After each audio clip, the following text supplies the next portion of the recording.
Good evening and welcome. My name is Zachary Bennett. I don't think I need to introduce myself in this room to just about all of you. I'm an assistant professor in the political science department here at MSU.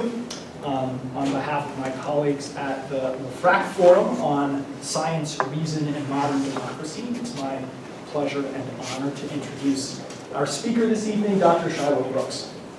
Dr. Brooks is Assistant Director of the James Madison Program in American Ideals and Institutions, lecturer in the Department of Politics, and fellow of Forbes College at Princeton University. He has previously served on the faculty and in administration at the University of Colorado Boulder, the University of Virginia, and Bowdoin College. He holds a PhD in political science from Boston College. And most relevant for the purposes of this evening's event, he is the author of the 2018 book, Nietzsche's Culture War. Dr. Brooks will now generously favor us with a talk on this very subject, Nietzsche's Culture War. Dr. Brooks, welcome. Thank you. Thank you so much.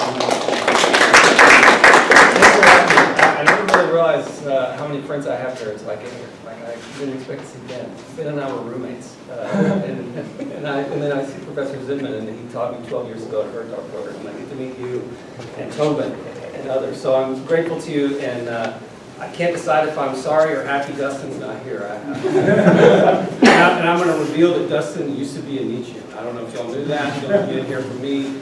Talk to him about it. It's true. Ben can confirm it. That's real. That's real life. He was. He's now opposing. Right. So thank you to everybody. Thank you to Raul for showing me around. I'm going to do something a little bit odd, and that is talk about the early Nietzsche, which almost no one ever does.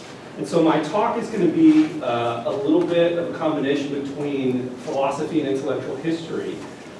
This is the only slide I have. I'm not going to talk from slides. I'm going to go through a formal talk. But I just want to point out where the Untimely Meditations falls in Nietzsche's corpus, because there's a lot of people who have read the spoke Zarathustra, and they come to a talk on Nietzsche, and they're like, yes, the will to power, that's what we're going to be doing. That's not what we're going to be doing, because that's not, I'll mention it, but that's not where Nietzsche was when he was a young man. So as you can see here, the Untimely Meditation consists of 4 essays. David Strauss, the professor and the writer, the history essay, which a lot of folks have read, Schopenhauer's Educator, and Richard Wagner and Bayreuth. I'm interested, before I start, to see how many people have ever even read the Untimely Meditations in this room? Yeah, not many. That's why it's an introduction. We're going to just introduce it. And I suspect a lot of people may have read The Use and Disadvantage of History for Life at some point.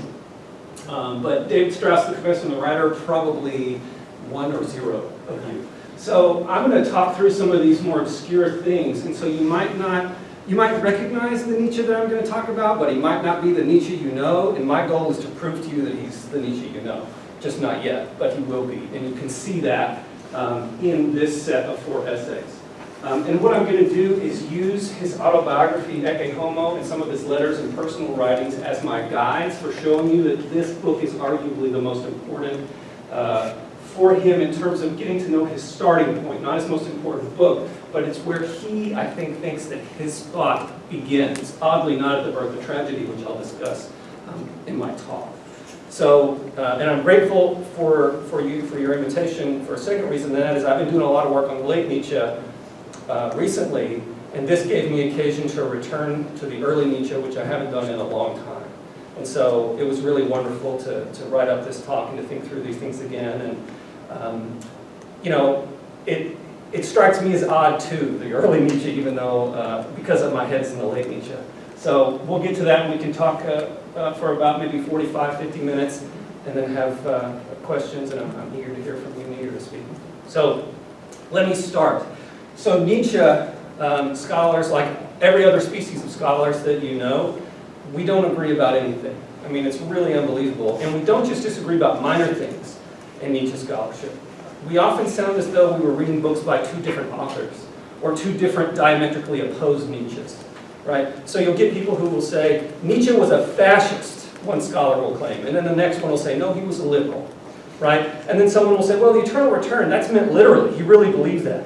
And then the next one will say, well, that's merely a doctrine, he doesn't believe any of that, right? The will to power, it's a psychology, someone will say. No, it's a metaphysics, it's not a psychology, someone else will say. Someone will say, well, he's returned to the ancients. No, he was the most modern of the moderns. Well, he was the Antichrist. Now he was a Christian. Well, he was a Kantian. Now he was actually a Hegelian. Well, he was a Socratic. He read Plato. Wait for it. No, he was gasp a Straussian. I heard that one a lot too. And so on and so forth, ad infinitum, into the eternal scholarly return. And so when Nietzsche scholars agree about anything more than that we should wear black leather jackets and chain smoke cigarettes and grow our hair out, Tobin knows I just cut mine, other scholars should take notice and even be alarmed. And we do agree about one thing. And my poll at the beginning showed this, and that is that Nietzsche's 4 Untimely Meditations are his least studied works. Why? Why aren't Nietzsche scholars or other scholars reading these essays? What do they teach? And what light might they shed on Nietzsche's more well-known works at the bottom of the list? For the love of God, shouldn't we be disagreeing about these essays too? Why are we not disagreeing about these essays too? It's odd that these essays should be so obscure in my view. Nietzsche said clearly in published writings and private ones how important the Untimely Meditations is for understanding the genesis of his thought. In fact, just 6 months before his mental collapse, at the age of 44, he wrote a letter to a public school teacher not far from where I stand in Evansville, Indiana. Think about that, Nietzsche writing to someone in Evansville, Indiana, urging him to read the Untimely Meditations with great care. That teacher was Karl Nortz. This was his name. Karl Nortz was a German immigrant to America who had translated the poems of American writers like Longfellow and Whitman. He read Nietzsche's Thus Spoke Zarathustra, and he was bowled over by its poetic beauty, as one would be reading it in the middle of Indiana. He wrote Nietzsche a letter to ask about his intellectual development because he wanted to write a biographical sketch that would introduce Nietzsche to American audiences. In Nietzsche's response to Nortz, he said, quote, "The Untimely Meditations, which is the work of my youth in a certain sense, deserves the greatest attention for my development." This was not the only time Nietzsche said that the Untimely Meditations marked the starting point for his thought. In the preface to Human All Too Human, he said that although The Birth of Tragedy was his first published book, the thoughts articulated in the first 3 meditations occurred to him before the thoughts in The Birth of Tragedy did.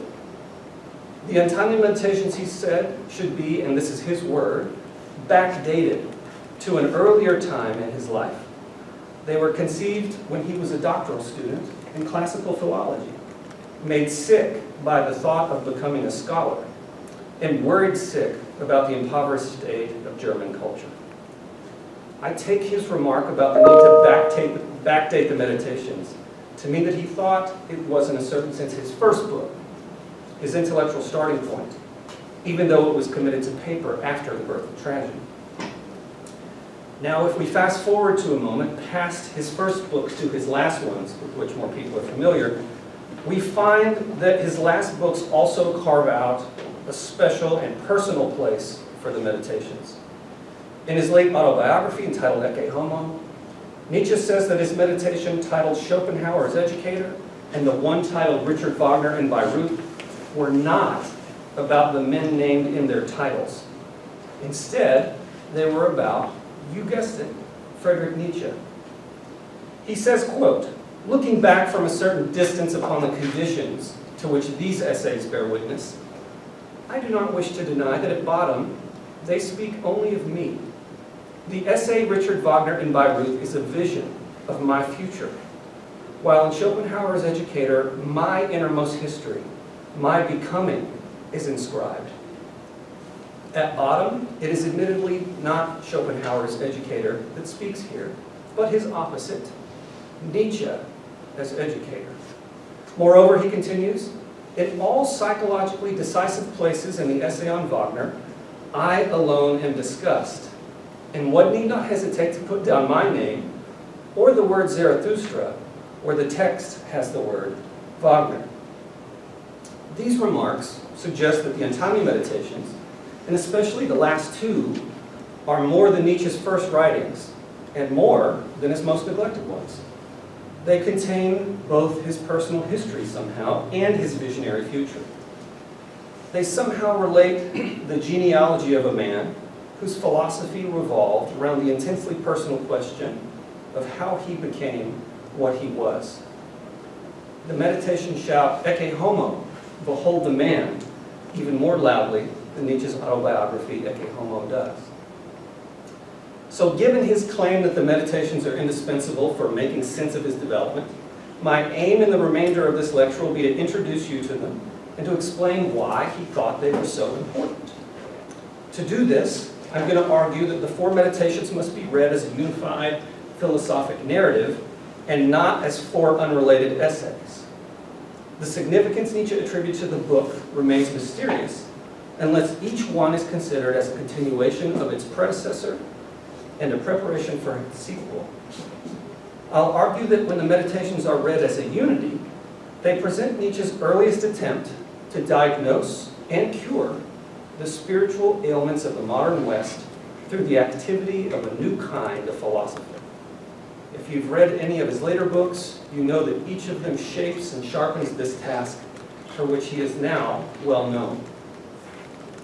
In Ecce Homo, he looked back on his entire corpus and said that some of his books, like Beyond Good and Evil, were destructive, no-saying books, meant to overturn the foundations of the decaying West. Other books, like Thus Spoke Zarathustra, were constructive, yes-saying books, meant to provide new foundations that would replace those he had destroyed. In the remarks that follow, I'm going to suggest that the critiques of German culture, history, and philosophy featured in the first two Meditations on David Strauss and on history sketch the early outlines of what would become his destructive, no-saying project. The last two Meditations on Schopenhauer and Wagner sketch the outlines of his creative, yes-saying project. These two essays feature early descriptions of the type he would later call philosophers of the future, whose knowing was creating and whose creating was legislation. So let me begin my introduction to the Meditations by talking a little bit about the political circumstances in which they were written. In 1871, this is 2 years before the first Meditation on German culture was published, Bismarck had declared what in German would be called a Kulturkampf, or a culture war, in Germany. His empire was really the first modern state in Europe. It was committed to free speech, freedom of religion, freedom of the press, separation of church and state, freedom of scientific inquiry, civil divorce. These were all at odds with the Catholic Church's vision of a good society. I can't tell you the full story of Bismarck's culture war tonight, but it was a big deal in Germany, and it revealed that German culture was going to undergo some pretty radical changes in the age of liberal revolutions. Who the German people would become under the influence of this new culture was a question that animated the pens of most German intellectuals well into the 20th century and, frankly, even beyond. One of these intellectuals was a young professor, and his name was Friedrich Nietzsche. And he watched Bismarck's culture war unfold from afar. If you read his letters and his lectures from that period, they're littered with questions about how Bismarck's Reich would oversee cultural institutions like public schools that shaped the inner lives of the German people. In 1872, the Bismarck administration drafted a law that recommended transferring supervision of German schools from the Catholic Church to neutral state administrators. There was a 3-month period when this law was debated, and Nietzsche delivered during that 3-month period a series of lectures at the University of Basel called On the Future of Our Educational Institutions, which he criticized state administrators in and made the case for an education grounded in the work of great writers. They're beautiful lectures, though. You should read them sometime. His critical assessment of the German school system was aimed squarely at Bismarck's school supervisory law, which was front-page news when his lectures were delivered. Although he was nothing more than a young philology professor with one critically panned book to his name, The Birth of Tragedy, he had the gall to engage in a public debate with the greatest statesman of his time on the question of how citizens of the Reich should be cultivated and educated. 3 days after he gave the first lecture to a packed auditorium in Basel, he wrote a letter to a friend named Erwin Rohde that he said was, quote, wholly to be kept secret. He revealed in the letter that he was preparing, quote, a memorandum for Bismarck's hands. I want to show how disgracefully one has neglected an immense moment to found a truly German educational institution for the regeneration of the German spirit and for the annihilation of what has mistakenly been called culture until now. he concluded that letter with the declaration that in matters of culture, one must, quote, battle with the knife or with cannons. Instead of ending with his usual valediction, yours, Friedrich Nietzsche, he signed the letter, quote, the mounted artillerist with the heaviest gun. So, I love that. I'm going to start citing my administrative emails. So, anyway. By taking aim at the politics of German culture, Nietzsche declared his own culture war against Germany and its transformation into a modern state. At the heart of this assault lay a deep skepticism about whether human beings could achieve their fullest potential through a culture animated by modern ideas. And if you've read Beyond Good and Evil, you know he attacks essentially every modern idea that you can imagine in that book. So let me say a bit about David Strauss, the confessor and the writer. So after he delivered these lectures on German education, he began writing the first meditation, which is called David Strauss, the confessor and the writer. On first reading, and I know that no one or maybe one or two people have read it, but not many of you. On first reading, the essay appears to be an unprovoked and occasionally unhinged attack on David Strauss. Now think about that, because a lot of people think all of Nietzsche's writing is unprovoked and unhinged. This one strikes me, and I love the man, as crazy. And so, I mean, you know, when you're reading, you're like, this is, he's opposite, you know, this is really mean. David Strauss was a man who had been forgotten by most intellectuals, but he was arguably the most influential theologian of the 19th century.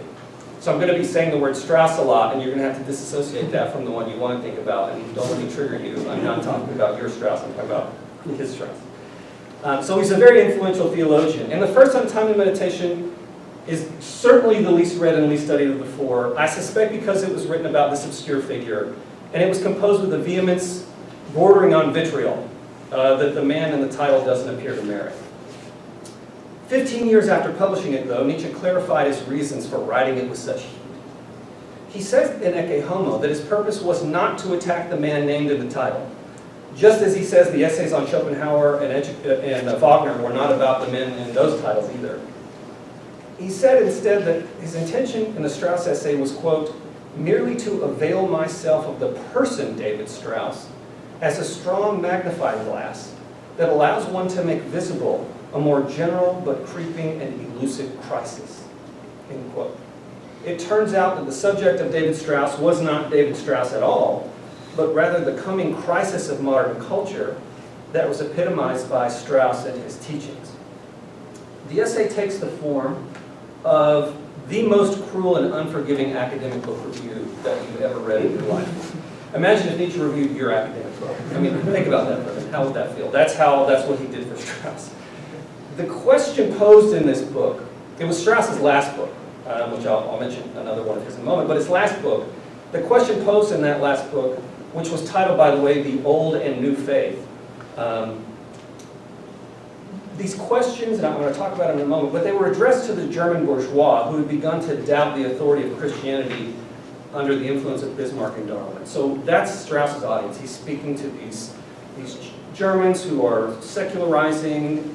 Bismarck is on the scene, you know, Darwin's science is in the air. So Strauss writes this book about these things. And he published it in 1872, and he aimed to present in plain language the religious and social implications of advances in historical scholarship and natural science. So Strauss has tremendous faith that scholarship and science are going to be able to guide progressive German culture in the future. And the book consists of 4 chapters. The first one is titled, Are We Still Christians? Question mark. The second is titled, Do We Still Have a Religion? Question mark. The third is, What is our conception of the universe? Question mark. And the fourth is, How do we regulate our lives? So he's really trying to propose an entirely new way of thinking and living about the world in terms of religion, in terms of daily life. It's quite a cultural revaluation. The first 2 chapters of the book argue that recent research in historical and natural science has rendered the old Christian faith so fantastical that it's unbelievable by modern men. So according to Strauss, his own study of the historical legitimacy of the Gospels proves that, quote, the numerous stories of miracles in the Bible are founded on misconception because natural occurrences have been mistaken for miracles by eyewitnesses and historians, end quote. In the last 2 chapters, he suggests replacing the old faith in Christianity with what he calls a new faith in modern and natural social science which are better guides for human affairs in his view than Christianity was. The Old and New Faith was a bestseller in Germany, and Nietzsche says that it had gone through 6 editions at the time he wrote his review of this book. So the criticisms he levels at it are too numerous for me to list right now, but for our purposes tonight, I'm going to focus on the one he reiterates on every page. He emphasizes again and again that when the Old and New Faith is read as a symptom of cultural disease, it presents the unwitting confession and deep spiritual sickness of a new German intellectual class who believe that scientific research can guide a robust culture. Early in his review, Nietzsche asks his reader this question, quote, "What species of human being must have risen to power in Germany to make this cultural poverty appear as though it were cultural wealth? Let me call this power, this species of human being, by its name," he says. "They are cultivated Philistines."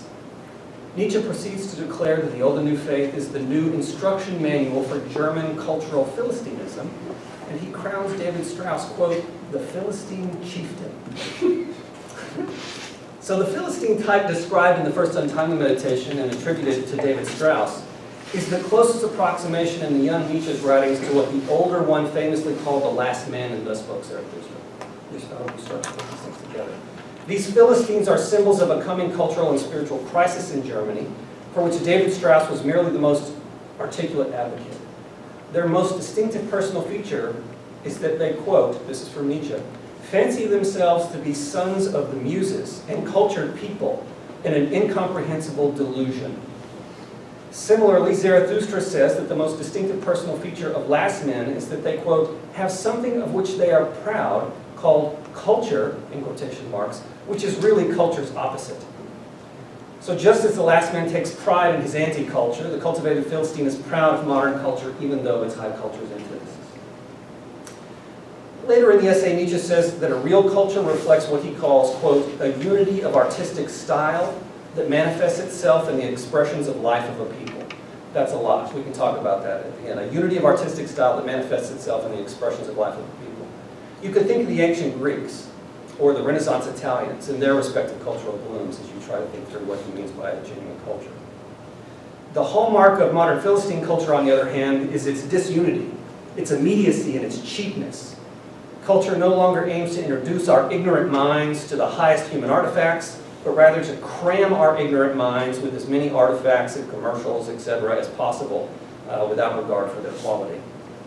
Indeed, Nietzsche says the term culture in modern times has become synonymous with entertainment.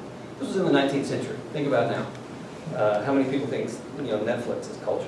Don't raise your hand. Modern people read the morning news with a warm cup of coffee and they feel enlightened thereby. Nietzsche says this is their culture. They say they participate in politics and they care about the German state, he says, but this is only a euphemism for the political arguments they have on their daily visits to the beer hall, he says. They venerate natural science, he says, but as an authority, but their knowledge of it consists only of the tidbits they glean on their leisurely strolls through the zoo. In sum, Nietzsche thought that David Strauss's vision of modern progress made men shallow Philistines because it released them from serious spiritual demands and provided ready-made and mass-produced answers to the deepest human questions. It failed to cultivate or even awaken the human soul in any way.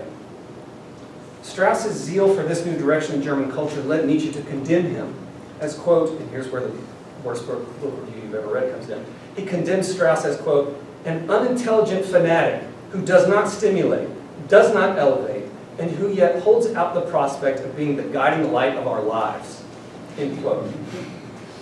Nietzsche expresses dismay that many Germans are now venerating Strauss as a genius, whose name deserves to be mentioned in the same breath as Goethe and Lessing.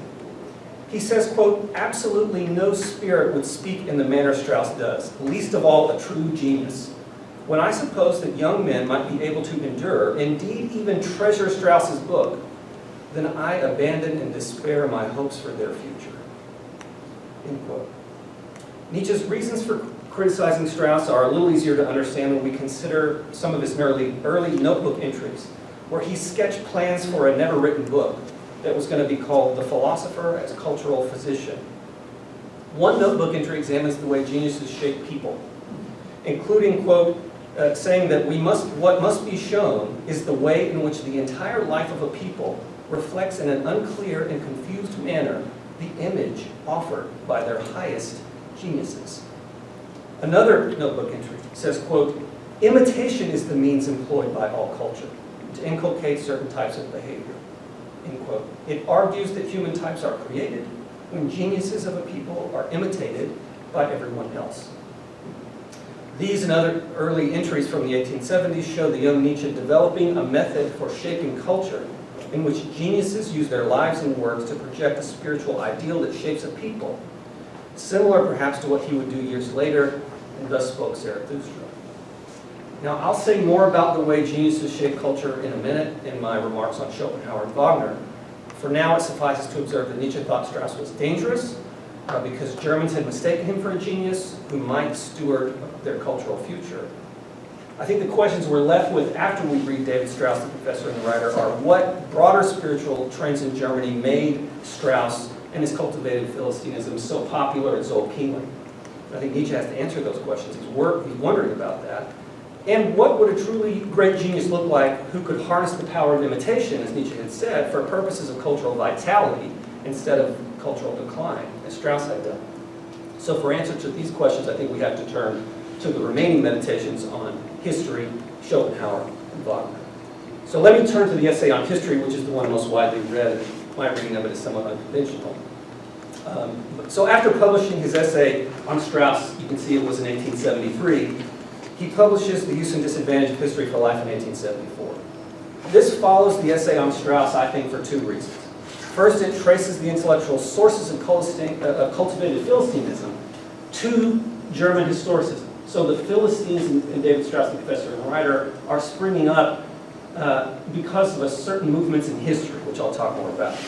But second, it points to a remedy for that Philistinism in the lives of the geniuses Nietzsche describes more fully in its sequels on Schopenhauer and Wagner. So you can already see this coming together. We've got the cultivated Philistine at the top, then we've got the cause of his rise and the decline of German culture, and then he's going to propose a solution in two geniuses.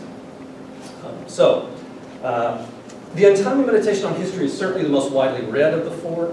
It argues that the roots of Germany's cultural and spiritual decay, that is to say the roots of its Philistinism, can be traced to an odd mixture of two kinds of historicism that were sweeping through German universities at the time. And I'll talk about those. The essay opens with a criticism of the then fashionable and still fashionable academic practice of studying history scientifically and impartially, as though the riches of the human past provide nothing more than a data set for composing encyclopedias. You see a lot of this in history departments now, you didn't hear from me.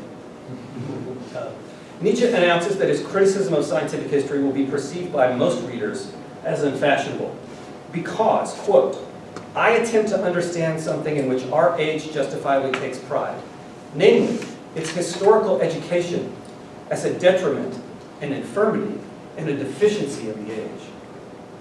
The problem with scientific history's pedagogy, he says, is that it has no other aim than to produce, quote, the historically and aesthetically cultivated Philistine, the quickly up-to-date babbler about the state, the church, and art. His use of the term cultivated Philistine in this second essay is significant because it ties the subject matter of the second meditation on history to the first on Strauss. Furthermore, it shows Nietzsche's reasons for attacking Strauss in the first meditation were more complex than they appeared. Not only was Strauss masquerading as a genius, he was also among the most famous scientific historians of his time, and I'll come back to this later, a founding member of the Young Hegelian school. Strauss's popularity in Germany was a sign that the abuse of history was a cause, and perhaps the primary cause, of German culture's deterioration. So the scientific historicism Nietzsche attacks in The Use and Disadvantage of History took root in Germany, just for some background, in the mid-19th century, around the time of Nietzsche's birth in 1844. That's when this was really coming into fashion. It was at that time that the natural sciences began gaining epistemological traction in German universities, which had previously really been more humanistic in their orientation.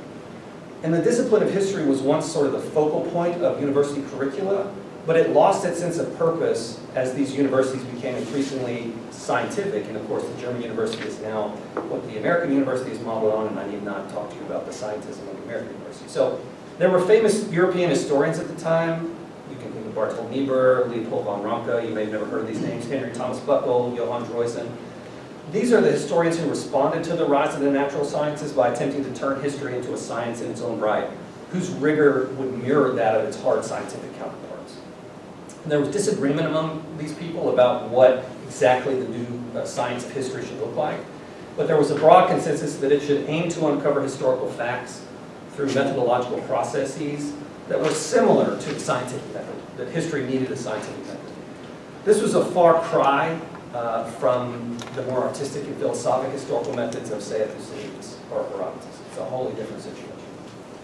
So Nietzsche charges this scientific history with cultivated Philistinism because it devalues, and if you've ever read the right kind of modern history, you know this, it devalues the sublime, the philosophic, the aspirational aspects of the past that might inspire a young person to strive for greatness or to examine the complexities of human life. Now, Nietzsche was on the front lines of the effects of scientific history because he was a classical philologist. So he was working in this department whose scholarly practitioners he thought were less interested in the heroism or the wisdom of the ancients and much more interested in manuscript variants and arcane footnotes. This, by the way, is why Nietzsche applied for a job in philosophy, and he was not given that job. So, unfortunately for them, they didn't hire Nietzsche. But at any rate, this sterile way of writing, this sterile scientific way of writing about history, led to a sterile way of teaching it to undergraduates, whose heads Nietzsche thought were swimming with so many equally valuable and equally dull facts about past cultures that they couldn't take inspiration from the peaks of history and shape their own culture anymore. So he says that students had become connoisseurs of past great thoughts who were incapable of thinking any great thoughts, and disciples of past great deeds who were incapable of doing any great deeds for themselves. Germany was a nation of cultivated Philistines because it had forgotten that culture was supposed to cultivate a hunger for the high rather than a satisfaction with the middle. This kind of cultivation requires a certain kind of historical nourishment for the soul that encyclopedia writers just can't provide. Speaking of encyclopedia writers, Nietzsche thought Hegel, that was meant to be a dig, Nietzsche thought Hegel, who was, and I should say this, Hegel was not a scientific historian, and his intellect is far superior to that of the scientific historians. Nietzsche thought that too, but he thought Hegel shared some responsibility for this, historicist cultural quagmire. So in the 8th section of the Use and Disadvantage of History, Nietzsche says that Hegel brought about, quote, the most dangerous deviation or turn in German culture this century. That's Hegel. Hegel did that.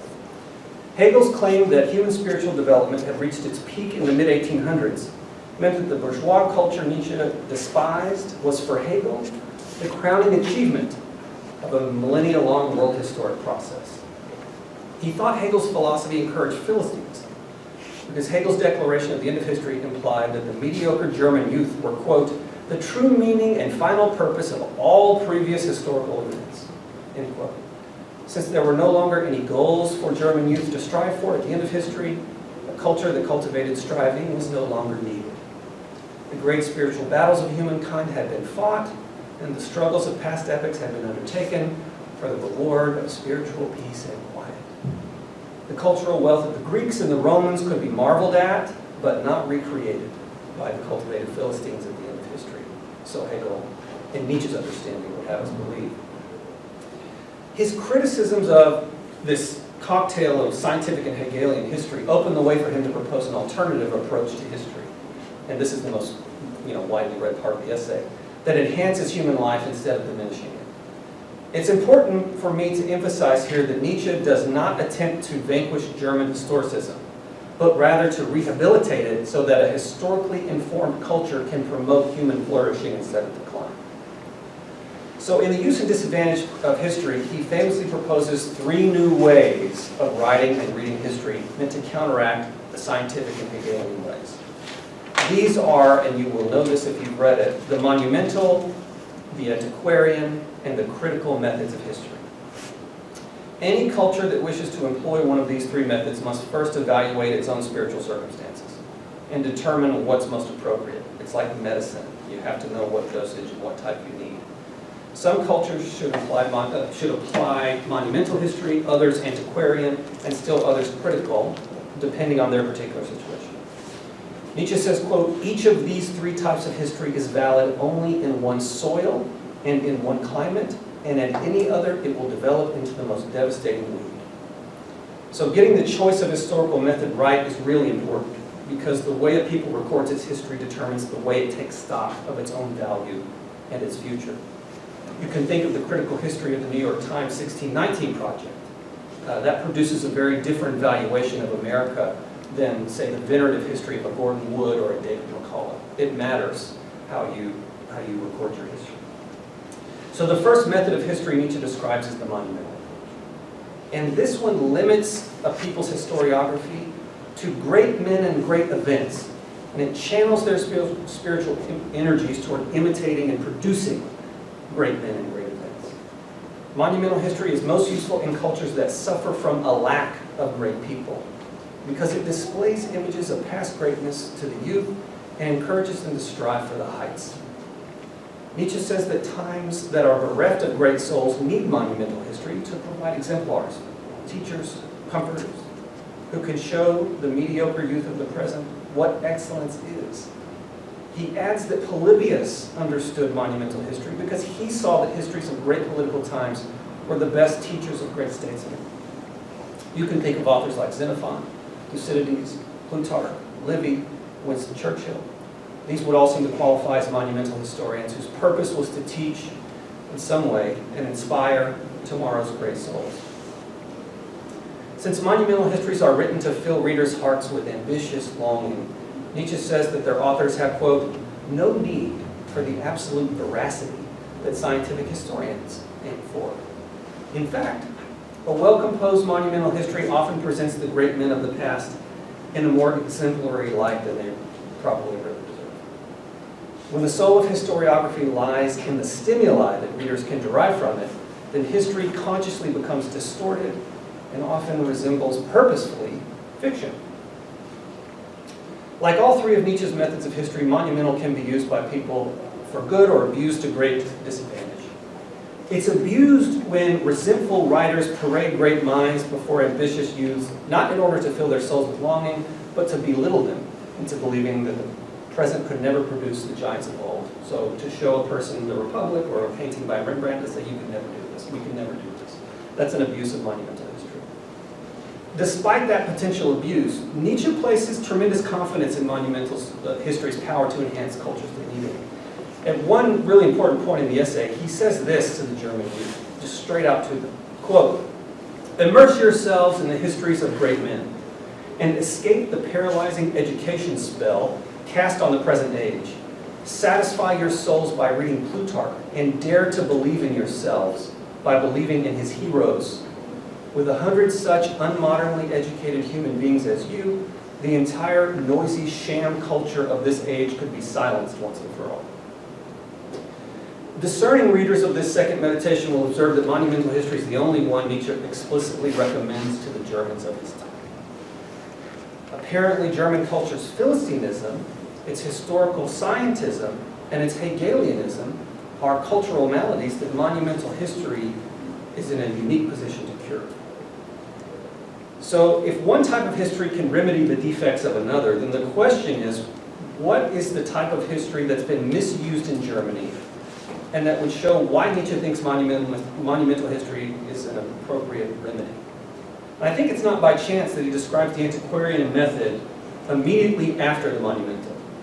So antiquarian historiography is different from monumental, if you've read it, you remember this, because it uses history to sustain the present rather than using it to inspire ambition for the future. So as Nietzsche says, antiquarian history, quote, "understands only how to preserve life, not how to create it." What makes antiquarian histories antiquarian is that they're backward-looking, preservationists of all aspects of the past, no matter how trivial those aspects are. They see the past with loyalty, they see it with love, and they have these rose-colored glasses on that make the past appear superior to the present and the future forever and always. Antiquarian history can be put to good use. Again, it's a medicine that can be applied where it's needed. It can be put to good use in cultures that were once great, but they now suffer from weakness and decline. So it venerates all aspects of the past of a people, no matter how minute or unworthy those aspects may be of being venerated. And in so doing, it conceals their decline from them and perpetuates the illusion of their bygone greatness, at least for a short period of time. So you can think of it this way. Under the influence of antiquarian history, an impotent people become connoisseurs of the past for the sake of their own preservation. They go on historical life support. Think about how great they were, right? And this is precisely what Nietzsche accuses the Germans of doing when he criticizes them for being excessively scientific and Hegelian in their sources. There's a retrospection about the past, and antiquarians too. So as he delves deeper into the abuses of antiquarian history, its kinship with the German historicism that I described earlier becomes very clear. He says that when people who don't need antiquarian history continue to use it, then it, quote, impedes the powerful resolve for the new and lames the person of action.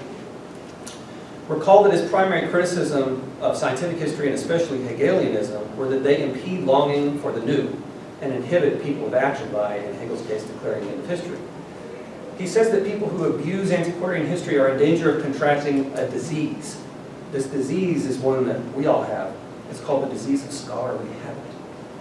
Symptoms of this disease, now it's going to sound like a Viagra commercial. Symptoms of this disease include a blind mania to collect, a restless gathering of facts, I got to get all those books and all those facts, and an eagerness to devour what he calls, and I love this phrase, the dust of bibliographical minutia. You eat the dust on the bibliographies, I guess. I don't know. Excessive antiquarianism, in other words, engenders scientific historiography. It turns people into scientific historians anyway. This explains, I think, why Nietzsche quietly begins calling his fellow Germans antiquarians near the end of the Use and Disadvantage of History. They are said to be a sterile people, and this is a quote, who eke out a cold existence as the antiquarians and grave diggers of prior generations. When the second meditation is read as the sequel to the first, it presents a degenerated antiquarianism, which in Germany means a mixture of scientific and Hegelian historicism, as the malady that plagues 19th century German culture. Antiquarian cultures produce cultivated Philistines because they produce self-satisfied, nostalgic people instead of hungry, future-oriented ones. Decline is staved off for a time through a kind of retrospection that produces contentment.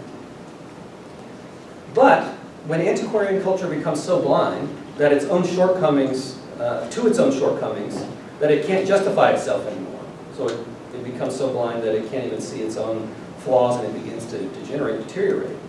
A brave soul or group of souls have to arise who put it out of its misery by committing cultural murder. Here's the Nietzsche you know. The third and final method of history he presents in the Use and Disadvantage is called critical history. Critical history is the method of the destructive historian who, quote, possesses and from time to time employs the strength to shatter and dissolve a past, which he accomplishes by bringing this past before a tribunal, painstakingly interrogating it, and finally condemning it. This is also now popular in our time. End of quote. Critical history exposes a decaying culture for what it is, and it focuses the people's attention on their own defects. Friedrich Nietzsche is this critical historian for the decaying antiquarian culture of 19th century Germany. And the Use and Disadvantage of History is an example of, a blueprint for, critical history. The essay focuses the German people's attention on their defects by submitting historicism, German style, to a tribunal, painstakingly interrogating it, and condemning it to death for being sterile. So amid this now talk of murder, I think it's important for me to say that critical historians are not merely nihilists, and neither was the young Friedrich Nietzsche. Critical history negates so that a new and more generative culture can replace the old. It's true that the process of cultural murder, like any murder, is going to be messy. But critical history murders in order to give birth.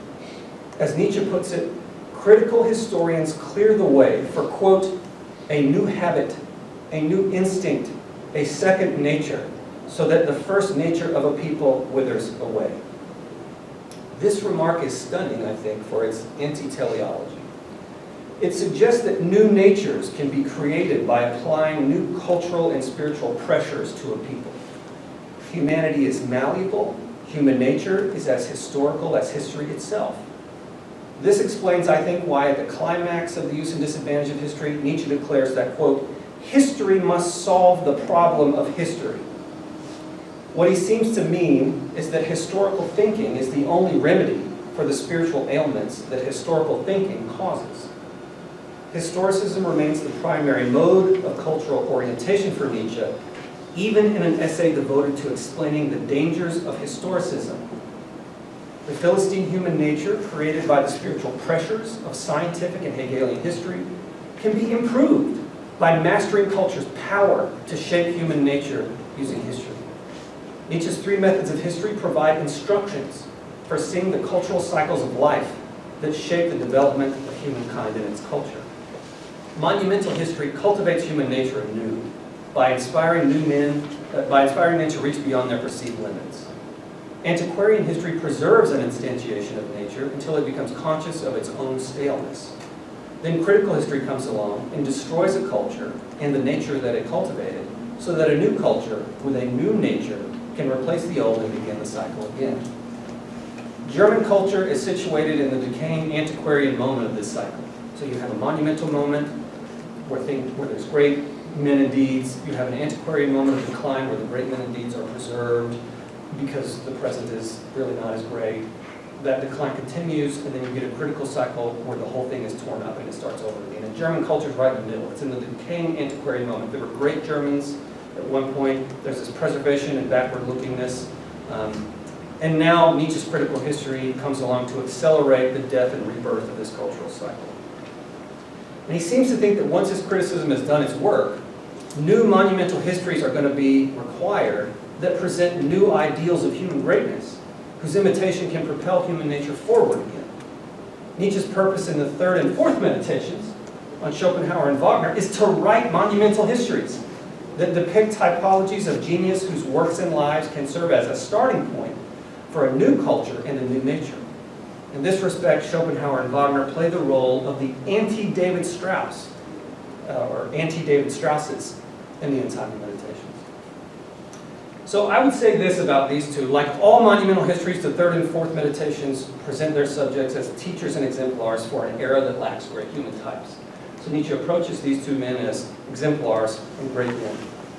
They are also wildly embellished biographical portraits, verging on fiction, in keeping with Nietzsche's view that such histories need not be historically accurate. He presents his two former mentors as immaculate geniuses, whose capacity to wield philosophy and art as cultural instruments stand in opposition to David Strauss and his attempts to wield mere scholarship for that purpose. Just as the Übermensch provides a solution to the problem of the last man, and thus spoke Zarathustra, these two uber geniuses provide a solution to the problem of the cultivated Philistine, described in the Untimely Meditation on Strauss. They are superhuman ideals, which is why Nietzsche once wrote to a friend in a letter, quote, and this is when he was older, "If you should find the time to look at Zarathustra, take Schopenhauer's educator along with you as well, simply for the sake of comparison." End quote. So in addition to the monumental literary character you'll find in these two essays, there are other compelling reasons to suspect that neither piece was really about the figure it purports to praise. In other words, they're not scientific or philosophic assessments of them. Nietzsche said in Ecce Homo that the meditations on Schopenhauer and Wagner were written to illustrate, quote, a pathway to greatness and world historical tasks. His purpose was not to represent these men accurately in these essays, but rather, he says, quote, to catch hold of two famous and as yet altogether undiagnosed types, as one catches hold of an opportunity, in order to say something through them, and in order to have at hand a few more formulas, signs, and means of language. He adds that he hoped to use Schopenhauer and Wagner as Plato did his Socrates. In 1877, 3 years after Schopenhauer's Educator was published, Nietzsche wrote a letter to his friend Paul Deussen, in which he revealed his state of mind when he wrote Schopenhauer's Educator. He told Deussen, quote, already, when I wrote my essay on Schopenhauer, I no longer held fast to any of the dogmatic points of his philosophy. end quote. Nietzsche did not consider himself to be a Schopenhauerian when he wrote Schopenhauer's Educator. And this explains why the essay hardly mentions Schopenhauer's thought or writings at all, anywhere. The same intellectual disconnect also appears in Richard Wagner and Bayreuth. Nietzsche began working on that essay in 1874. He set it aside for 2 years due to increasing disillusionment with his mentor. But in 1876, a friend urged him to complete the essay. He did, under fairly tortured circumstances. His notebooks from the period show that his relationship to Wagner had deteriorated to the point that he no longer considered himself a Wagnerian when he wrote the essay, and he had in fact already begun drafting thoughts in Human to Human, which would declare his break with Wagner quite openly. So the interests of time really prevent me from addressing these two meditations in the same depth that I've addressed the first two. So let me give a concluding summary of what I think Nietzsche's broad aim was in these two essays. So he says in Ecce Homo that Schopenhauer's Educator presents, quote, I don't know why people haven't noticed this, but he says in Ecce Homo, Schopenhauer's Educator presents, quote, my concept of the philosopher, end quote, which he adds is very different from the traditional concept. The difference between Nietzsche's concept of the philosopher and the traditional one is partly attributable to the fact that the philosopher Nietzsche presents in Schopenhauer's Educator is a creator of truth and not merely a seeker of it. You've seen this in Beyond Good and Evil. Nietzsche's philosopher can create new frameworks for truth because he philosophizes in the aftermath of the historicism Nietzsche at once criticizes and affirms in his meditation on history. In that essay, he says that the historical character of human thought shows, quote, that the doctrines of sovereign becoming and the fluidity of all concepts, types, and species, end quote, are true doctrines, but they are also deadly ones. This is a very famous line. He says, it's true but deadly that everything is in motion. These doctrines are true because he thinks nature is indeed malleable. They're deadly because human life needs moral, metaphysical stability to flourish, both of which would be unattainable in a world of constant motion. So since the world is in constant motion, the concept of the philosopher portrayed in Schopenhauer's Educator is free from traditional philosophy's task of discovering permanent truths or even perhaps permanent questions. This liberation permits and even encourages Nietzsche's new concept of the philosopher to create truth somehow from the wellspring of his own will. This is why Nietzsche says at a very important juncture in Schopenhauer's Educator that philosophy must, quote, gradually forget about being pure knowledge. All of this will sound familiar to readers of his later work, Beyond Good and Evil, where he develops these thoughts, these early thoughts in more detail. At bottom, I would say Schopenhauer as Educator is a monumental, exaggerated history of a philosopher who gained insight into a fundamentally unknowable world by creating his own understanding of it. Schopenhauer's philosophy is said to have consisted of a subjective injection of mind into the world, rather than an objective taking of the world into mind. The genuine philosopher is said to serve as, quote, a likeness and compendium of the entire world.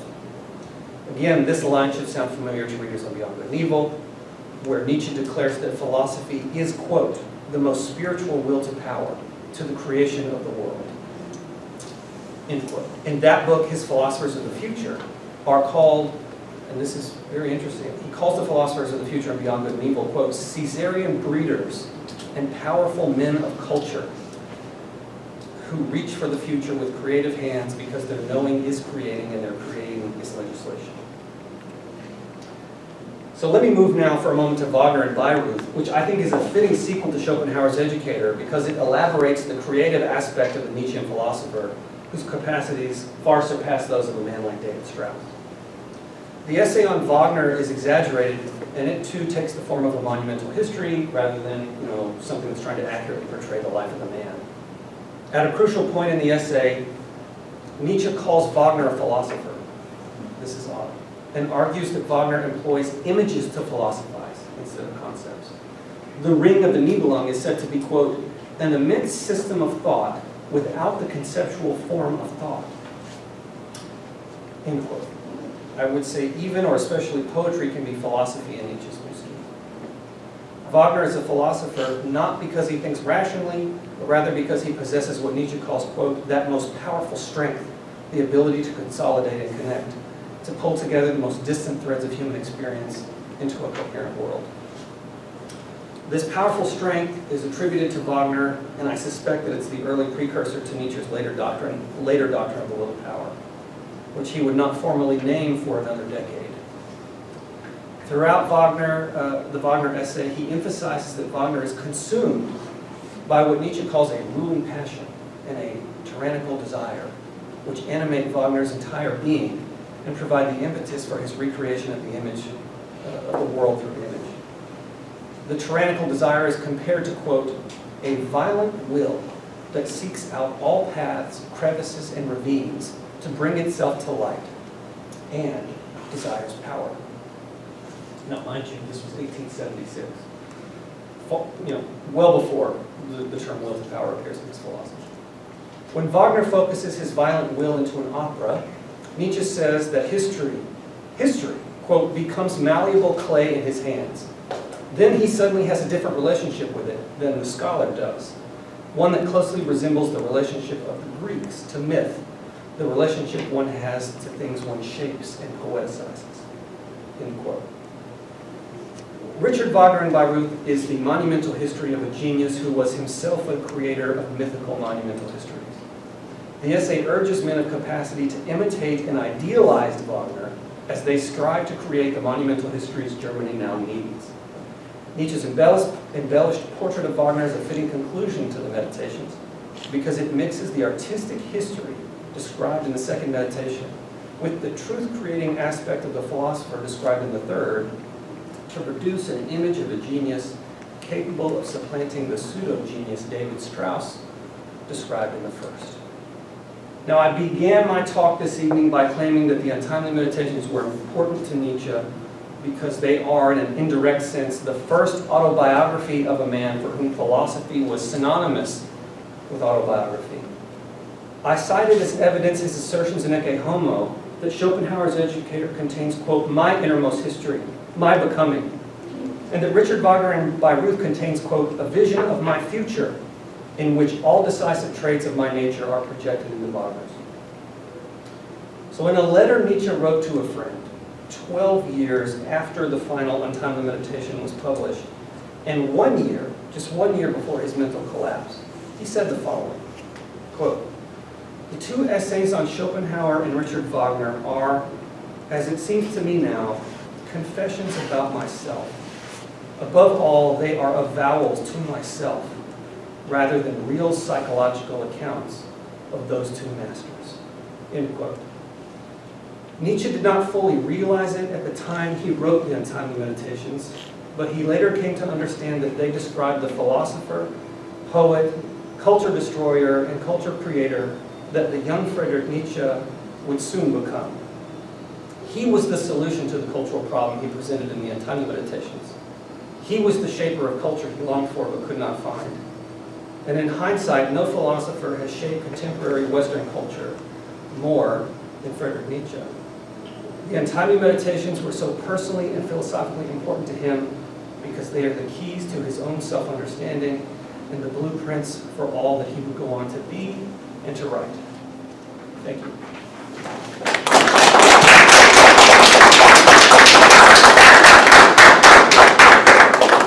Okay.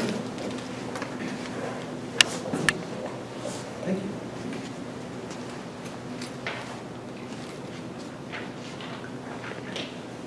I wonder if you would clarify some things about monumental history. Yeah. Something that's unclear to me is it history of the past or is it more contemporaneous? I think that the way you described it initially when you were referring to Plutarch and some of the other ancient historians led me to think it's history of the past, and connected to that was I think you said that Nietzsche recommends monumental history to more kind of low and shallow, and I took from that the thought that we need to look back to the past to find its inspiring examples. Yeah. But then the examples you cite of Nietzsche's own monumental history are more contemporary. Yeah. And then to add more to the confusion, what exactly is monumental history if it's about figures from, say, the distant past? Is that just antiquarian history, or what? Maybe you could say something about what's different about those two things. Well, I think it can be, I don't know the answer to your question. Nietzsche doesn't go into enough detail, so all we can do is take our orientation from his actions. He does say, when he cites examples of monumental historians, Polybius comes up, Plutarch comes up. So it looks like the past, indeed, right? However, I suspect that one of the things Nietzsche's trying to do in this book is try to unseat the prejudice that no one today could be like they were. So he takes, in a certain sense, more contemporary examples. Schopenhauer, who is in the past, Wagner, who's contemporaneous.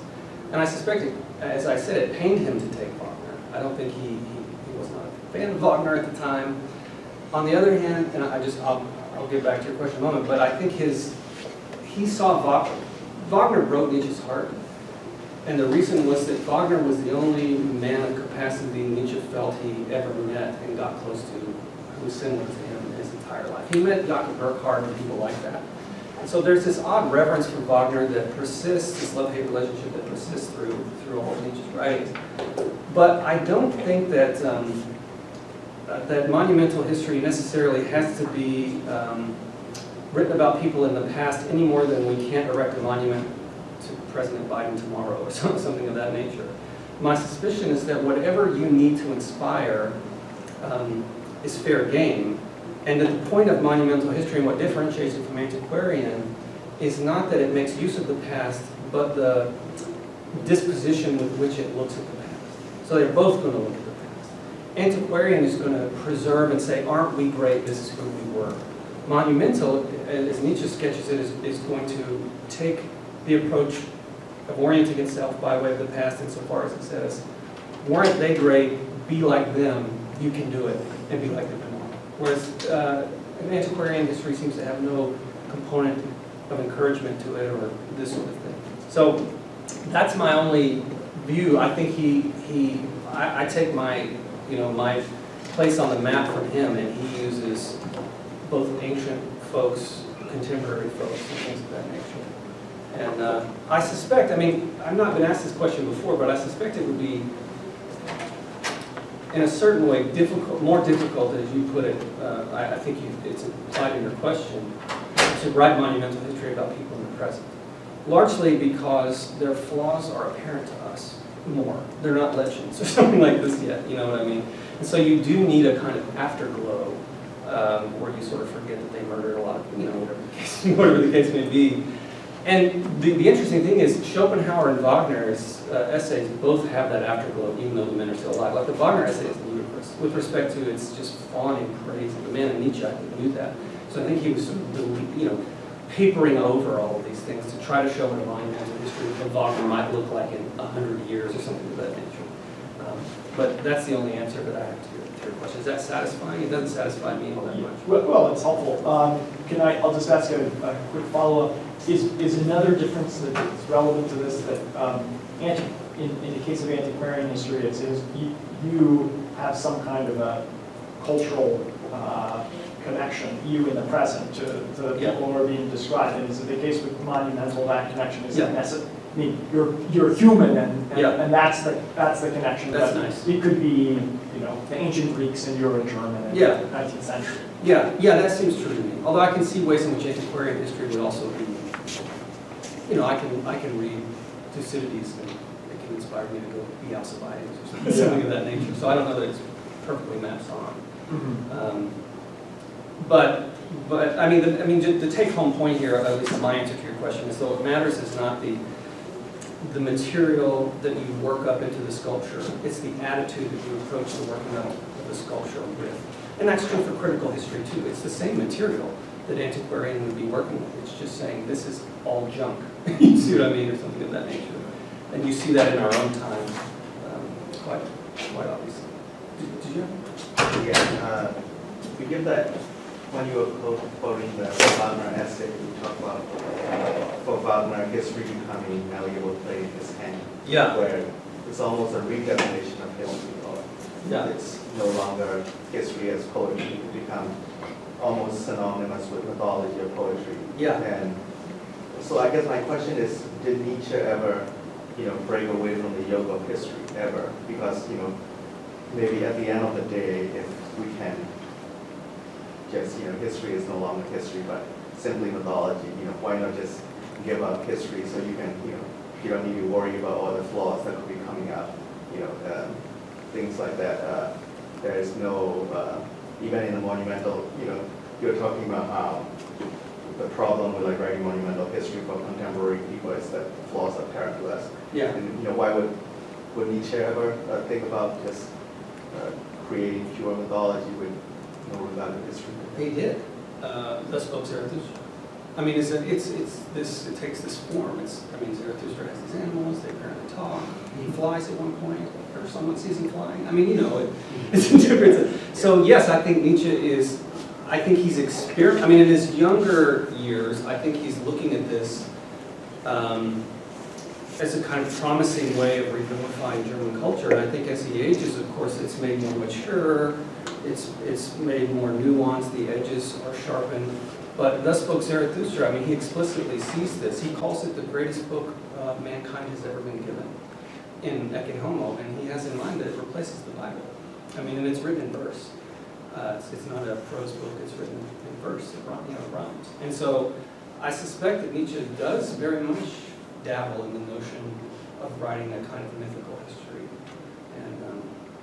And I think he sees this in Wagner in a kind of, superficial, nascent, undeveloped manner. You use the malleable clay in his hands thing. So I don't know that Nietzsche ever abandoned that impulse or urge to do something like that. And he'll say things like, Zarathustra won't be understood properly for 100 years, 500 years, something like this. And this indicates it's kind of mythical stature. Some age needs to pass, and some rust needs to get on it, and it'll become what it's supposed to be. And Zarathustra was, of course, a real person, a real prophet, who Nietzsche then takes and fictionalizes.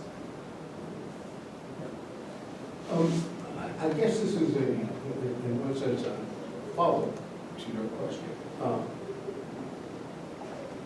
You used the phrase rehabilitate historicism when talking about what Nietzsche is to in the second unhappy meditation. I wonder whether rehabilitate is the right word. It just seems somewhat off. Because he is not, at least as you present him and as I understand, he's not trying to go back to a truer historicism. He is, in that sense, not rehabilitate something that once existed. Rather, he is trying to, let's say, transform the existing historicism. Right. But that leads me to this second point at which Nietzsche doesn't use the term rehabilitative historicism, that's your term. That's right.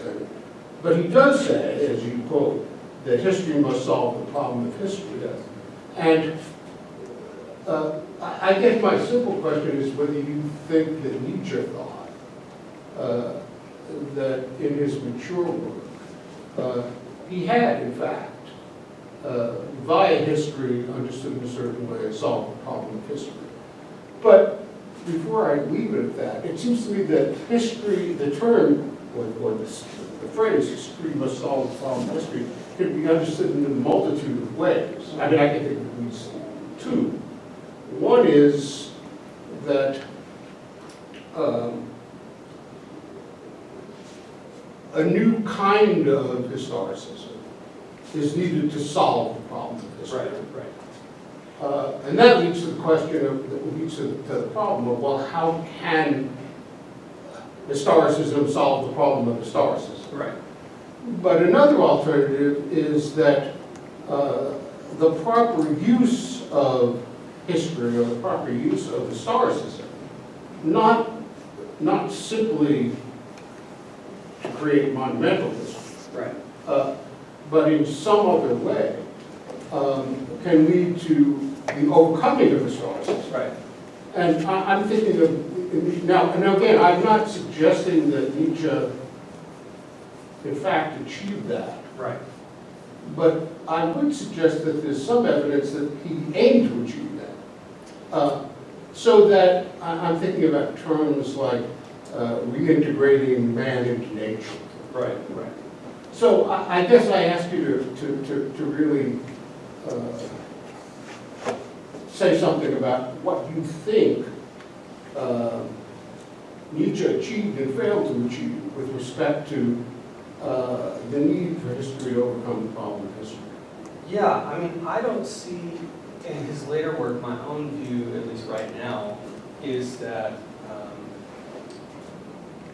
Nietzsche didn't disavow history or historicism at any point. I have in mind, I've been studying recently the genealogy. And the genealogy is just explicit about the kind of being man is and the kind of nature man has. That all of the things that man is are all of the things that man was. They're all contained in us right now.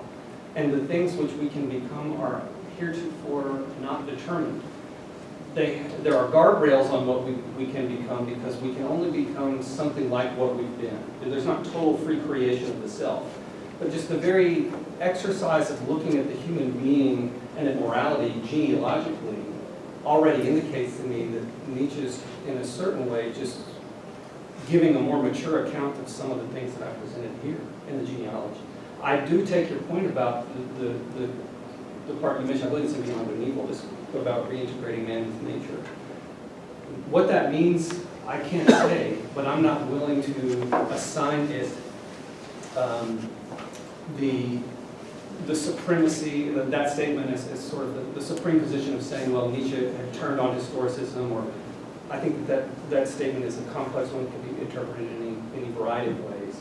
So when I look at the genealogy, when I look at, even Beyond Good and Evil, the third main part on the religious essence, that Nietzsche in Beyond Good and Evil deifies the historical sense. It says that's what separates us from the philosophers of the past that were men of the historical sense. I just see these assertions as intensifications of some of the things that are presented here. I don't know if this answers your question. No, it does. It does. I mean, tell me what you think. Yeah. I mean, what do you think? I mean, you. Well, and I know this is out there.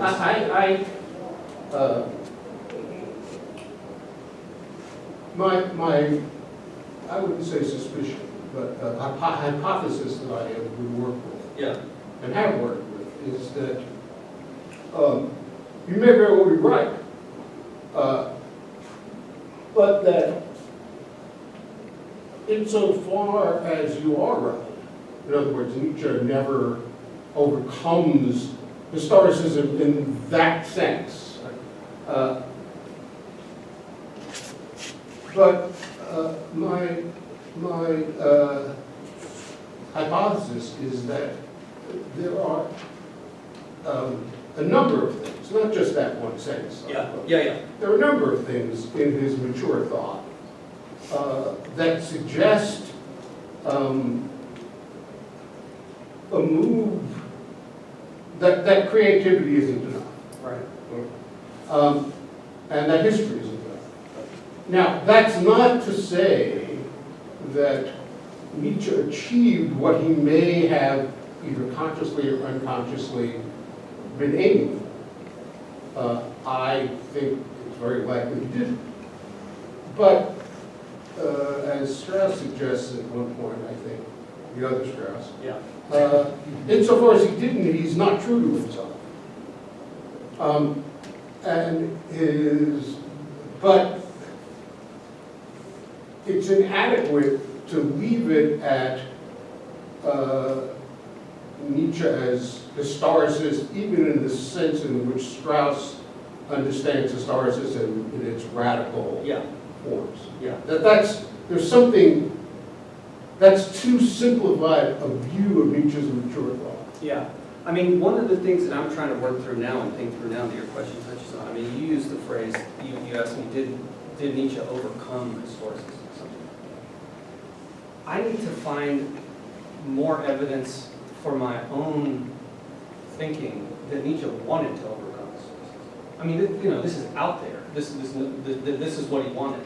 But I don't just see him saying, this is what I want. And when I read the genealogy and I think about some of the, you know, radical implications of what's being said in the genealogy, which is a late writing. I mean, it's after, you know, it's after Beyond the War. I don't read the book and think, well, this is a man who just has disavowed or was troubled by and wants to overcome historicism. I read it and think, this is a man who is continuing to hold on to the view that we can harness this thing for good. The non-teleological nature of man is so promising. This is not dispiriting. This is great.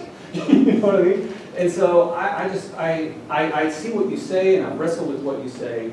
And one of the things that I need to do for myself, and then I think folks who want to hold that view need to do, is to give more evidence that Nietzsche is working to overcome it all the time, at every moment in his later writing. Well, I just don't see that. Yeah, I agree with that.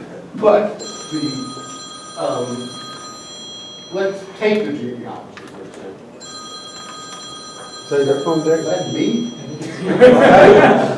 Maybe they got the answer. He's calling. I thought I grabbed my phone. Sorry. No, it's all right. You only interrupted yourself. No one's offended. So that I don't think I disagree with you Okay. insofar as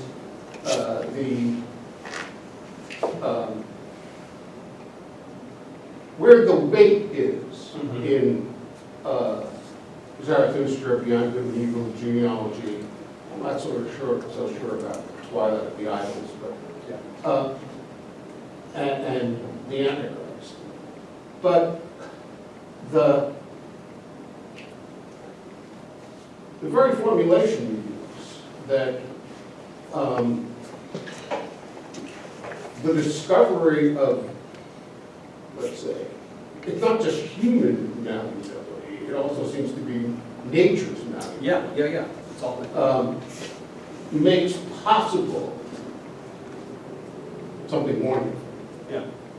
But, And horrible. It depends on how. yeah, but it provides you no guidance.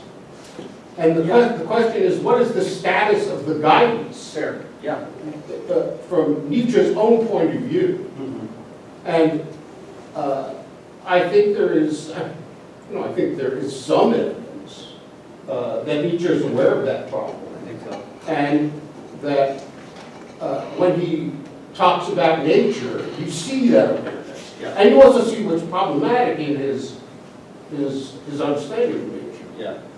So I wouldn't say more than that there is a part of Nietzsche that is truly Nietzschean and that points beyond where he was. Yeah. That's all I need to say. Yeah. Now, how that part fits together with the other part, Yeah. that's a different story. Yeah, and I don't disagree with that at all. The need for the guidance is there. I also think Nietzsche sees that even if he had knowledge of the kind of guidance that would be needed, it's not clear that that knowledge would be able, or that knowledge would actually be able to guide this process of transformation, of natural transformation. I mean, I think Nietzsche's really,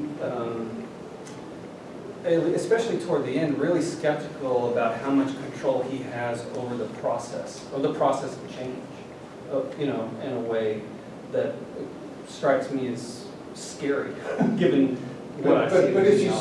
But again, does that represent a failure on his part, or does that represent a kind of realization of actually the limits? Yeah, Yeah. the latter, I suspect. Yeah. I think I want to continue along these veins and maybe disagree with you both on this matter, which I think is a really fundamental matter. I want to first say this was so good in so many ways, and I just think you're so right in so many ways about the untimely meditations, and I'm so happy to see it worked out in the way that you have. So take my comments in, you know, in that spirit or with that in mind. Sure. But this, I think, is the fundamental question about Nietzsche's understanding of, if we can speak of it as this grand project, which you do, I think you're absolutely right, you see in a nascent form, in a actually pretty well developed form in the 4 untimely meditations. Yeah. So, I don't think you can read, I don't think you can sustain your own reading of these 4 essays apart from or without Nietzsche having some guiding standard in light of which one can hold forth Schopenhauer as an educator and hope for, see, I think you're wrong about the 4th essay, but hope for Wagner or the Wagnerian musical form to achieve the culture, the culture elevation that it promises to be able to do. In other words, it's got to be the case, and nature is everywhere in these essays as a key term. Yes, nature looks like it is in flux too, but it's there, and culture's influence on nature, or the back and forth, the dialogue between culture and nature, is the whole. That's the arena, right? The tool at our disposal is culture. Nature is the material substrate to be worked on. Yeah. We're speaking about humans in particular. As a parenthetical, I think using historicism in this room is highly confusing because there's Strauss's notion of historicism, and there's Nietzsche's notion of historicism. Yeah. They're actually quite different things. I would just say it's very clear from the second untimely meditation that you're going to use history, critical history in particular, to critique what Nietzsche's talking about as historicism, the historical meaning of his own age. What that has to do with what Leo Strauss means by historicism is a separate matter. But so I guess the critical question, comment is this: how can you possibly read these essays without saying Nietzsche must believe that he is in possession of some standard of cultural greatness, of human excellence, in light of which you can hold forth Schopenhauer as the exemplary philosopher and Wagner, or hope for, you know, and here I'm sort of suggesting something about the 4th essay. I'm not sure Wagner's the model so much as Wagnerian music. But anyway, so that's a first question. I have many others, but I want to start with that. Well, I don't necessarily disagree with you. I'm just not sure at this point in Nietzsche's career that he had articulated that standard in any writings that existed by the time Richard Wagner and Bayreuth was written. He goes back and the reason I say that is this: you know how in The Birth of Tragedy he went back and appended an attempt at self-criticism? Mm-hmm. It's called The Attempt at Self-Criticism. Well, in that appended preface, which comes much later, he rejects what he calls the artist's metaphysics in that piece. And my suspicion is that that's still somewhat operative in Untimelies as well. And so and what the artist's metaphysics is, I mean, it's essentially no standard. So, you know, it just sort of puts the question aside and says whatever, you know, is beautiful or something of this nature. And so my sense is that, I mean, I don't know this, but I tried to make sense of that toward the end of my book, and that's the only positive content that I can find that might have been guiding him at this point. And I think, in a way, we can put your question together with Professor Zinman, because I think Nietzsche eventually did reject the artist's metaphysics as a standard, and then was left with, well, what now? Mm-hmm. And that's where you get, you know, the tension that comes in his later writings that he's more aware of, I think, than he was here. Because here, I mean, you seem to have read Schopenhauer and Wagner. I mean, there's just this, because they're great men, then that's what we should strive for, and that's the model sort of thing. A kind of aesthetic, you know, they're beautiful and great, and Nietzsche has this whole preface to Schopenhauer's Educator where he talks about the effect, the emotional effect that Schopenhauer had on him, and everyone should find a teacher like Schopenhauer, and these sorts of things. And you think, well, that's not yet an argument, you know, or anything of that nature. So, and the other thing I'll mention, I should have mentioned this, I think it's related to your question, maybe I should have mentioned this when I was responding to Professor Zinman, is that at the end of the history essay, section 10, the last few sentences, Nietzsche presents the ancient Greeks as an example of a people who had this chaotic culture, who managed to get it under control. And the reason he says is that they created a new and improved physis. You know, he attributes this to the Greek. I mean, he says this is what they were doing too. They changed their nature, human nature evolved or advanced. And so you see this throughout the work. Even in Schopenhauer's Educator, he says, I mean, there's this bizarre section where Nietzsche says, here are three images of a great human being. The Rousseauian image, the image of Goethe, and the image of Schopenhauer. And the image of Schopenhauer is the one he chooses. And he says, what's extraordinary about the Schopenhauerian philosopher is that they show nature that the limits that it had for the human were in fact too modest. And so when nature sees the Schopenhauerian man arise, it cries, I mean, it's all anthropomorphized at this point. It cries and begins to see that it had underestimated its own limit. And so there's this fluidity and this reaching, you know, for something more that exists in all of these essays, that's alluded to in all these essays. But what the standard for what we should evolve to, or what the philosopher should be, what that standard is, I don't see it. I don't see it there. And I didn't want to put it on, I didn't want to retroactively put it in the book. Its only concern is the individual higher exemplar, the more There you go. uncommon, the more powerful, the Yeah. more complex, the more fruitful. Yeah, it's not I mean, it's really the Oberman in embryonic form, but Yeah. there is, and again, maybe one of the key words is life in the title of these That's events, the other statement. Yeah. which looks like it has within it, on Nietzsche's understanding, a kind of going beyond that is not aimless. It's not just anywhere, Yeah. but it's got a direction, a bent to it, at least in the way that it's susceptible of being molded by culture, and one can know this. Yeah. So I mean, I don't know. I mean, this is obviously It's a a huge huge question. It's probably more than we could go. Can I ask a second question, or is that selfish? Let me just say with the life thing. I mean, some of my Nietzschean friends would say what Nietzsche wanted was for the human being to become more of what it is. Yeah. And do you have and that's what that means. All the things that we can be and are. You know, standing here before you, some of the things that I can be are turned off, like the switches are off, and I need to be all of the things that I can be, and that's already not that satisfying. But this is where the genealogy comes in. Is what are all the things that we have been? Can we have a human being who is all of the things that we have been, and have all those things like the volume turned up to 11? Yeah. You know what I mean? The instantiation. Anyway, I don't want to get into it, but they would say something like, the standard is all of the is being more of what you are. Like, Yeah. I And mean, then- and that's, I mean, it's a very Nietzschean formulation, Yeah. and sort of how does one become one? yeah, So, hey, can I ask another question? Yeah. Is that all right? it doesn't affect anything. As much as I love your reading of the Untimely, and to the extent that you seem to suggest this is sort of key sketch of the Nietzsche project as a whole, it seems to me to be a very good one. I want to, and I like very much how you suggested that David Strauss is this sort of like, this is the problem.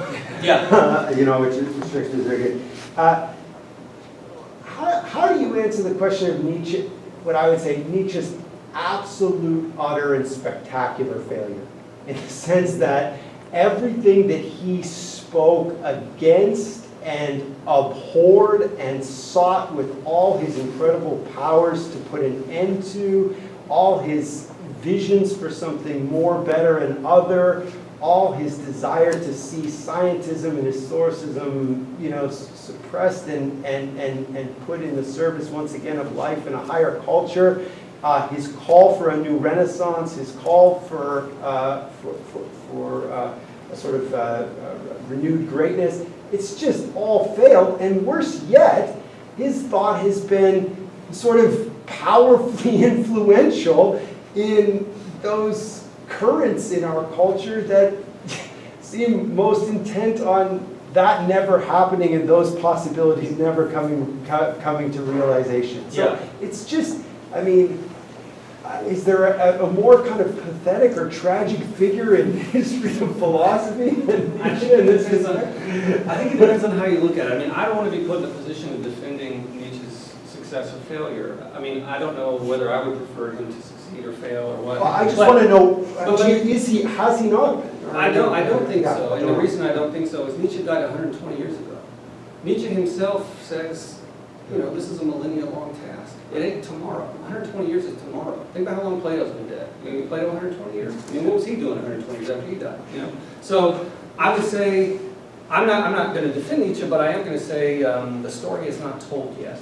And Nietzsche predicts that his thought will cause precisely the total and complete chaos and self-consumption that you are seeing as a result of it. In a way, this is all part of the plan. I mean, so I think you could interpret it two ways. I think you say, well, he failed, or we're proceeding right on the train of time. After a century of total war. Yeah, it's happening. We're eating ourselves, and there will be a clean slate. You know, so I think Nietzsche's a tragic figure, but for reasons different than you say. I mean, I think the jury's still out on him in a lot of ways, but you know, just personally, I think he was a very tragic man who was a kind of lonely genius and these sorts of things, and this saddens me. But with his thought, I mean, there are days when I read the newspaper and I just think it's all happening, it's all coming up, we're just right on time. So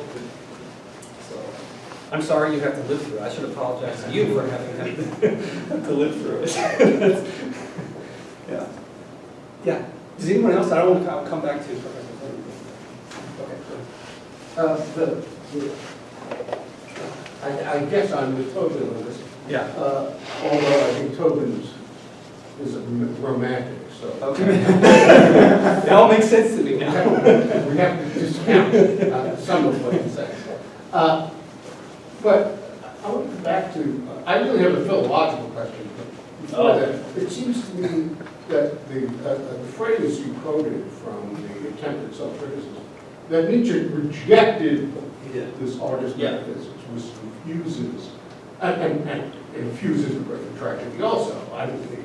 Yeah, that's where it is. It's much more obvious that's there. Yes. But insofar as that's true, then I wonder whether, so what replaced it? And what I mean by that is, you raised this question, but really didn't answer it.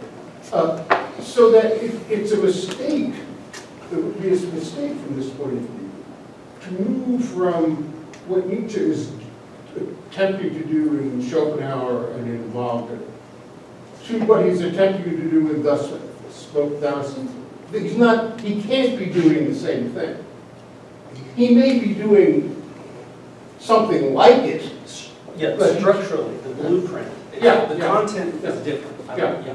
But that makes all the difference. So that in some ways it is misleading to not. I'm not in any way dissatisfied with what you say about the unity of the unhappy meditations.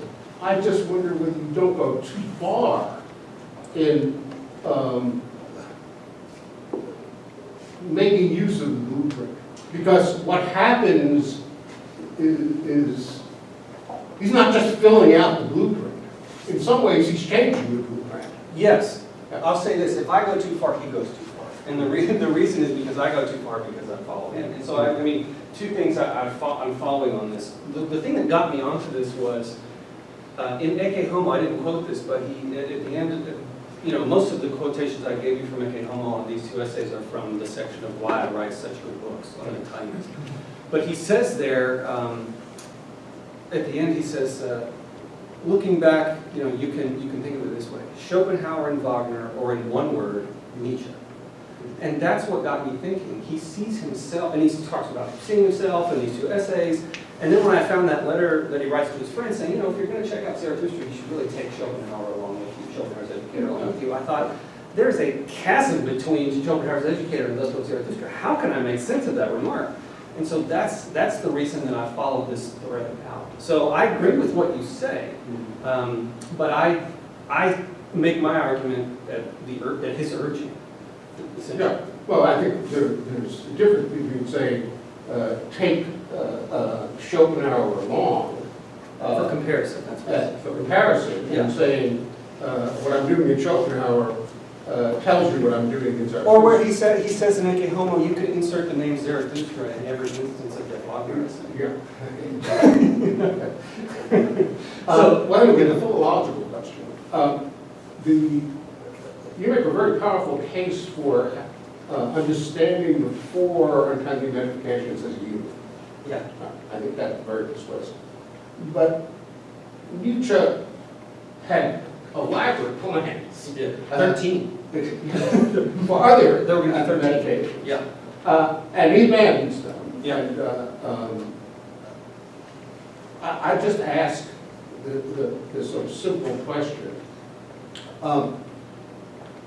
Does he abandon them in part because he achieved what he set out to achieve in publishing these four? Yeah. And if not, or if so, what are all these others that he's considering? Yeah. And how do they connect with Yeah. these, the four that he does publish?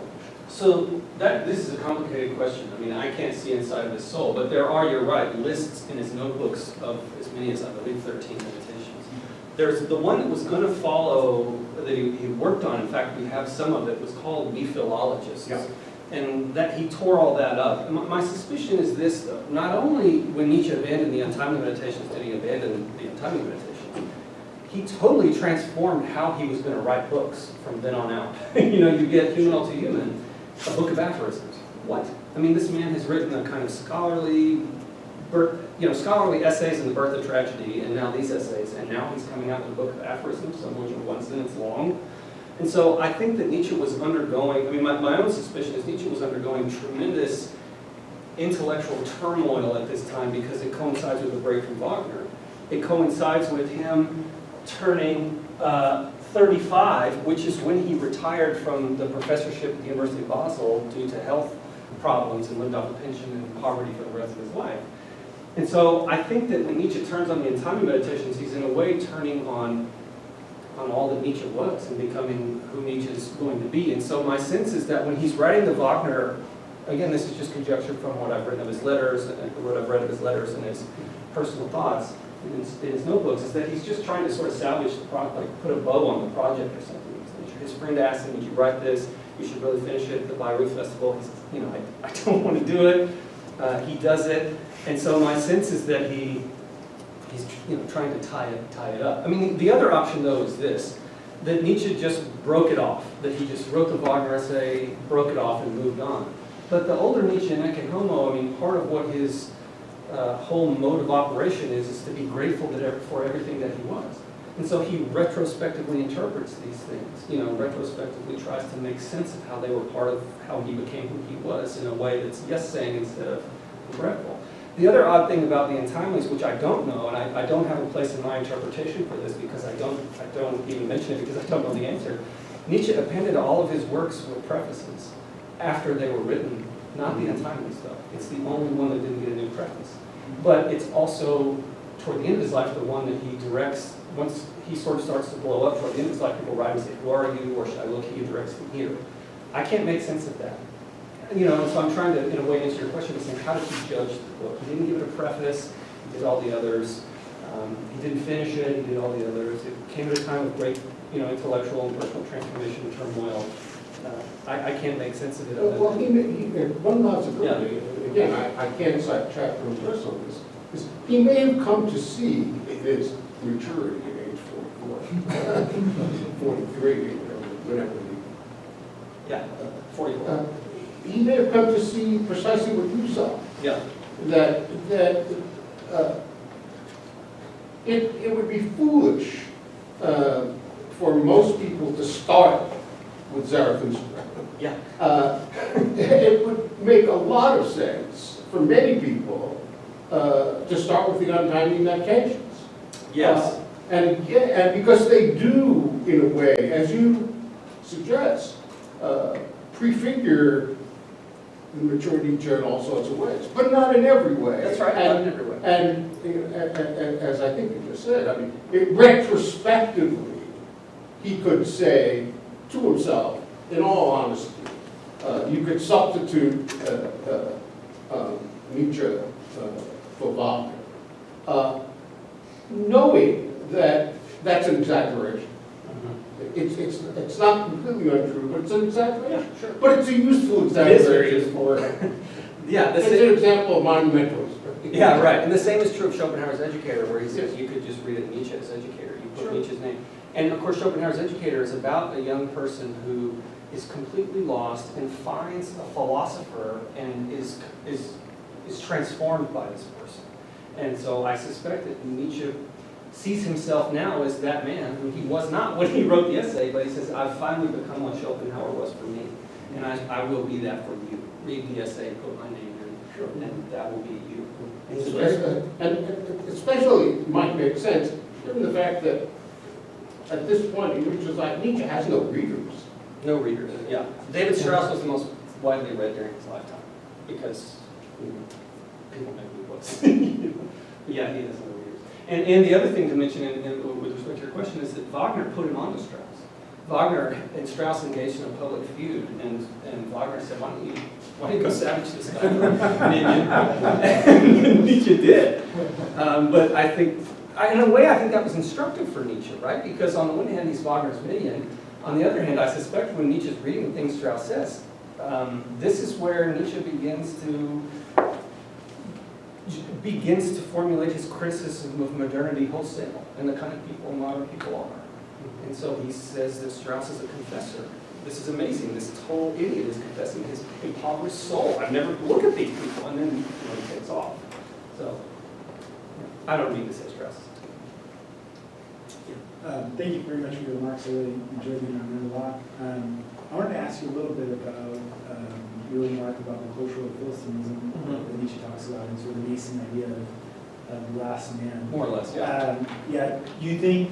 I'm just interested if you could elaborate more on the cause of this Philistinism, because in my limited reading of Nietzsche, it seems like the cause of this, the last man, is the death of God. There's no longer this higher ideal, this striving. We're no longer pagan, we're no longer Christian. We sort of lost these higher ideals, and that seems to be sort of the cause. But when you're talking about the cultural Philistinism, it seems to be a result of the scientism or these other factors. But I was just curious, does he sort of change? Am I right about the way I'm describing it, or what is the cause of the last man? Does it change over time? I think it's a mixture of things, and many of which you named. There are passages here. So there are, for example, in David Strauss, lengthy criticisms of Darwin and modern natural science in general, as though that could lead us to anything. The most striking thing, though, that I want to focus on what you said, and this is done to me, I was reading through some things today in preparation, and I forgot about this. And I thought, wow. That is, I believe it's in Schopenhauer's Educator. There's a fairly long section where Nietzsche laments the falling away of people from the church. And he says essentially this is a major cause of this sort of thing. And what's so surprising to me here is that when I remember I doing some other talks where I talk about this, and people are like, isn't Nietzsche the Antichrist? Like, doesn't he? What do you mean he was lamenting the death of Christianity? But he does this at length in a few places in the Autonomy Meditations, and it's really stunning. And the other thing that's pretty stunning is that in David Strauss, The Confessor and the Writer, Strauss's first book, the one that really put him on the map, is called The Life of Jesus Critically Examined. And it's a 1,000-page book, and it goes through the Gospels and tries to show that, and I mentioned this in my talk, all of the things that you think are miracles have natural scientific causes. And it caused a huge scandal, and Strauss was up for a chair in theology, and that chair was denied him because of this book. Nietzsche, as a college student, got a hold of the abridged version of The Life of Jesus Critically Examined and attributes his loss of faith in part to that book. And so one of the things he does in David Strauss, The Confessor and the Writer, is lament the way that scholars like Strauss are eroding faith in the old faith. And he says it's a much richer position from which to live a life. And so a lot of the End-Time Meditations, there are parts, at any rate, in at least 2 or 3 of them that read like a funeral for Christianity. And I think for most people who know Nietzsche, I walk into any given room, even of scholars, even my colleagues are like, hey, Nietzsche, like that means something about me. That means like I want to fight or whatever. And then I say something, or I want to get drunk, and I don't know. Anyway, I must have no morals. So they're like, and then I say, Nietzsche was actually, he cries tears over the death of Christ. He's not like, let's party, Jesus is dead, kind of a thing. And so I just think that there's this side of Nietzsche which sees, and you see this in Beyond Good and Evil too, is profoundly grateful to Christianity for deepening the human soul. And in the End-Time Meditations, that really comes out in the criticisms of the cultivated Philistine. Primarily, the causes are science, the falling away of religion. He doesn't talk much about economy, but I've been asked the question by a mutual friend of Tobin and mine, in fact, about capitalism. Like, was he lamenting the kind of commercialization of culture and these sorts of things? I think those all play a role, but it's primarily this modern scientific rise and combined with the kind of popularization of Strauss's position. But anyway, those are the things that I see, and I think there are others. Like he does say. These people drink a bunch of beer. He just sort of sees them as, they drink a bunch of beer and they read their newspaper and they don't have any, they listen to symphonies as though they know what they're talking about, but really it's just stimulating them. The interesting thing, of course, is that he traces a lot of this to Wagner later. He reveres Wagner, and then he says, oh wait, actually Wagner is just showing Marvel movies. Essentially, that's basically what this is. It's just a total vulgarization of the medium. Why did I not see this? So this dawns on him gradually. I think we need to call it here. Thank you very much.